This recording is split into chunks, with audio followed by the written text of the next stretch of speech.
Hello, this is Lavinia at Cross Keys Crafts.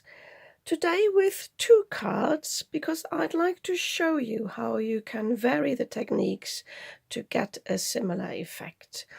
And today's cards are inspired by, and don't laugh at me, by some bed sheets I used to have, and I know they were available as wallpaper as well, and I'd found them immediately on the internet when I googled 1950s wallpaper, and I'll just show you quickly what they look like. I used to have these and I really love this design. It's very simple. You've got some sort of oval shapes, and this is a bit like a lemon shape, and you've got the dandelion clocks, and I think this is really charming and very easy to create something similar on a card. So I'm just putting this away because I don't want this to make any noises. Let me just switch this off. So for the first version, I'd like to use my dandelions from Lavinia stamps. They're called the fairy dandelions. They're rather big, and I think these would be really a good size to use. I have cut my card base. It's about 4 inches by 5.5 because I cut these from A4 cardstock and I just quartered that, and I'm going to cut it down afterwards to mat it onto a slightly larger card, I think. What I also have prepared is this. I have cut out 2 circles that are roughly the size of these dandelions. So I've got a bigger one here and a smaller one there. And these now will allow me to ink blend the shapes onto the card. I have decided for the first one, because the dandelions are both round, only to work with round shapes. So I'm going to do this now. I have chosen 2 colours for mine. The Lavinia Stamps Elements Lime Punch, and then the Tim Holtz Distress Oxide Salvage Patina. I think these would go really nicely together. So all I'm doing, just let me get this out of the way a little bit. So all I'm doing is I'm going to place the bigger circle towards the top here, and I want the smaller one slightly lower. I don't want all the space on the card to be taken up. I cut this from scrap cardstock. If you cut this from acetate, obviously it's easier to see where you need to place them, but can sort of figure out. I don't want to be too close to the edge, and I deliberately cut these a bit further apart so I don't accidentally go onto the other circle. So I'm just using my ink blending brushes. I'm going to load this up. I'm going to use my lid and just take a bit off again. And just on the paper, on the cardstock, I'm just testing it, and then I'm just coming in. I don't want this to be too bold, but still visible enough, if that makes sense. You can use paper if you want to. You don't need to cut this from cardstock. Just want to make sure that I get a nice round shape. And I'm not even bothered that it's a bit blotchy in the middle, because I will stamp over that anyway. I think that's fine. Yeah, there you go. I'm pleased with this. Obviously you can use other inks as well. I was thinking about using my gilding polish, and that's why I decided to cut my own stencil, because if you use gilding polish on a shopboard stencil, it's always a bit tricky to clean. So I'm going to see where I place this. You can have them overlapping as well, but I think I just put this down here. So same thing, take it off a bit, test it on the cardstock, and then come in.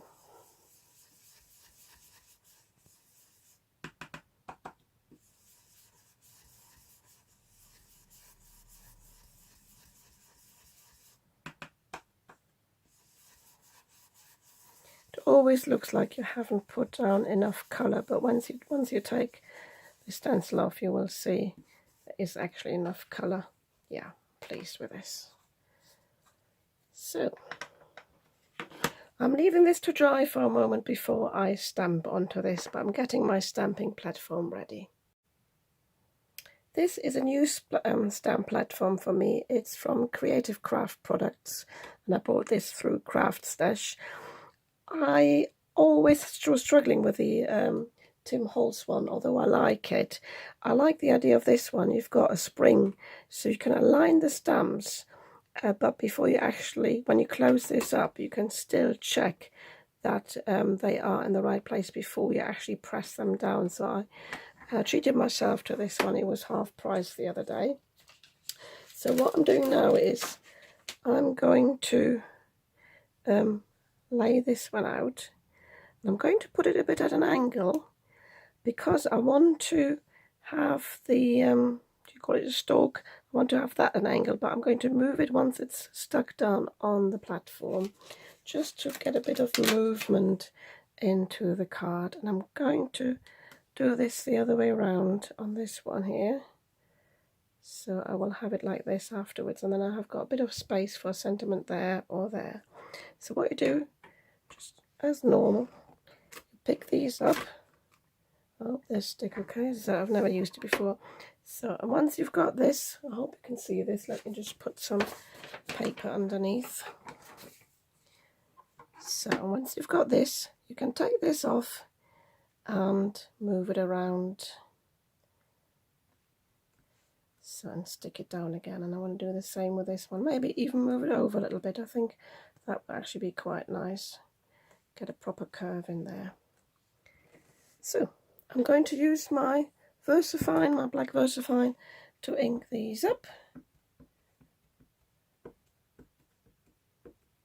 And you can see I put a bit of scrap paper at the bottom here because I know I will go over the edge of the card, and I don't want to have any stains on my stamping black platform.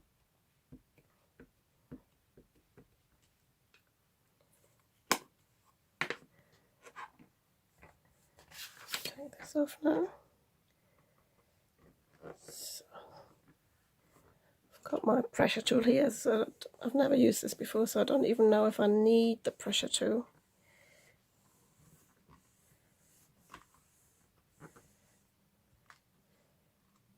Let me lift this up. Yeah, there we go. I could do a bit more in the middle there, and that's a good thing about having a stamping platform. You can redo this easily. So, might be because I think I've got a little air bubble there, so sometimes that's the reason why it's not stamping properly. Yeah, this is better now. I will actually ink this one up again as well because this one's so much darker now.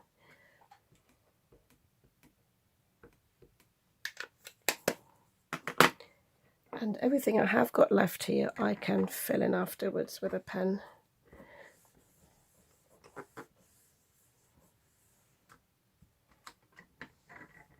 Yeah, I might have moved the card a little bit there. It's a tiny shadow, but you get the idea of this. So I hope you can see this now. So very simple. And yeah, I'm going to finish this and make a card from this just by matting it and adding a sentiment. But so far I really like this effect. So I'm going to clean this up and then I'm going to show you the second technique. The second technique is even easier because all you need is some pieces of cardstock. I suggest using some thinner ones. These are actually from dividers that you can buy for folders, and this is slightly thicker, but I like the color combination of these here. And you need a circle die and you need a pen. I've got this Sarasa pen. It's very smooth flowing. I don't suggest an alcohol marker, but what I do suggest is whichever pen you use it, you test it on the cardstock you're using. So make sure it doesn't bleed when you draw, because that's what we're going to do. We're going to draw the image on here. But I just wanted to show you with this one now how you can actually cut this sort of lemon shape. So basically you cut your circle and then you need your circle die. So you take your circle die and you just line it up like this and you put it through the die cutting machine again, and that will give you this shape, so you can use that. And this time I've only done them the same size, but obviously you can use different sizes, but I wanted to fit 3 on this card. So I'm quickly putting this through my die cutting machine, and then I'll just show you how to continue from there. So I have glued these 2 down, and I've got this one left because that will go in the foreground. I want to finish these first. So with the round ones, although they in the original one they're a bit oval shaped, but I prefer the round one, and it's so much easier. You just determine roughly the middle there. It can actually be a bit off, and all you need to do, you can use a ruler for that, but I think it doesn't really matter, is basically you're drawing lines, vary a bit in the length.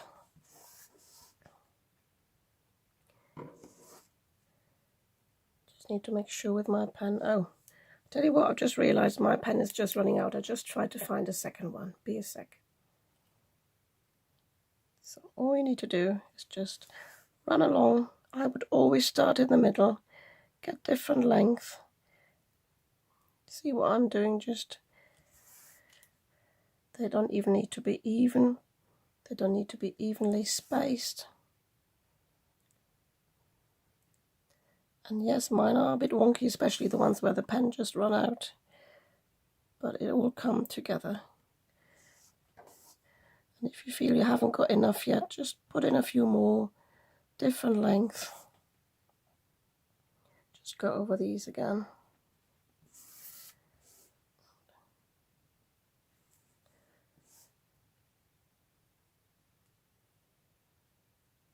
So, and all that's left to do then is just to put a little circle or a little oval at the end. Hope you can see what I'm doing. Let me zoom in just a bit more. Just to finish them off. And you can obviously do this in other colours. I just decided to go for the black because I like the contrast between the colours here and the black. And I find it helps when you turn it a bit whilst you're going around. So all we need to do then is to add a stem, but I think I'm going to use a ruler with that. Just make sure it's a ruler that doesn't smear. The reason why I suggested use paper and not cardstock is for the very reason because you will otherwise have an edge there. So I should have not maybe painted that one in. I should have left a bit of a gap there, but it doesn't matter now. I might actually just do it at an angle.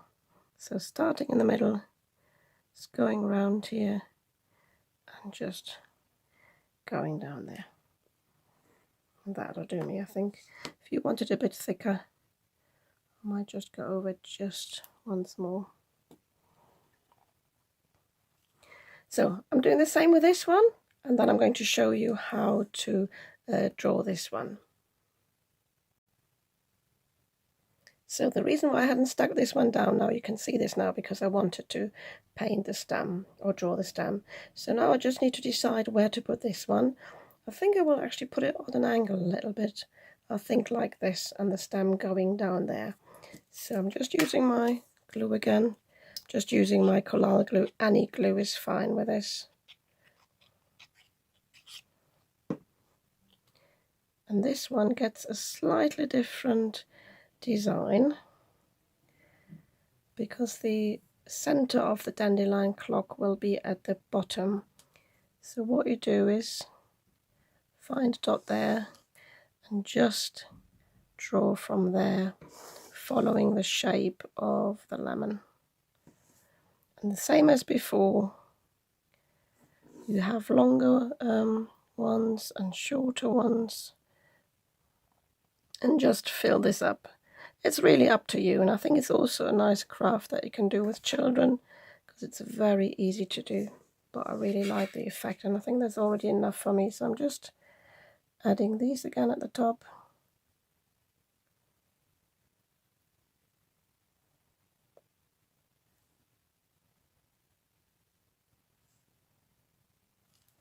And now all I need now is to add a stem there. I'm just deciding whether I want another straight one or whether I want this on an angle. I think I'll go for a bit for a straight one again.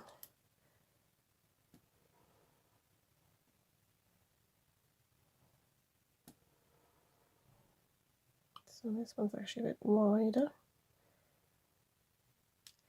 But you can now see why I said ideally don't use cardstock. I've got a bit of an edge there, which is a bit stronger than one there, but if I dab the ink on it a bit, I can get rid of that. So just zoom out again a bit. So that's this one, more or less finished. So I will put this on a card base and find a sentiment for this. But I really like the pop of colour, and I really like the simplicity of this. Cards don't always have to be very complicated. They can be very simple and still be very effective. So I'm showing you in a moment how I'm going to finish these. So because the design is so simple, I wanted to keep this really simple. So for the first card, I've cut this down according to my card base, and this is, oh, I'll just check again actually. It's 4 by just under 6 inches. I cut this from an A4 cardstock again.